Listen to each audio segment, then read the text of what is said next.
Dala tayong rep dito. Lapaan ng ano? Ben? Katakawan eh. Isang taon pa lang si Eileen yan, tinanim ng papam niyo yan eh. O, tapos ilang taon ka na yan ngayon?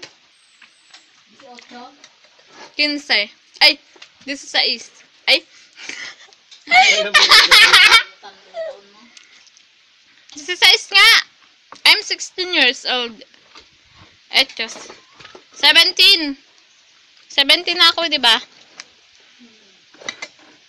17 nang tumanda. Pare, kung tanda ako na noon, bilis. Yung birth certificate mo, hindi pa rin nakukuha dun sa munisipyo. Saan po kukun pala yun? Diyan lang, sa ano. Ay, ano ko na yun, kaya lang, di ko nabalikan at wala yung nag-asikaso kasi noon. Yung bang sa loob, yung Nag-a-assist? oo, kailangan doon mo kuha eh. May tinik yung ano, yan oh. Kinakain ko, may tinik. Pero bayad na yun. Ito na po yun, nandyan na yun.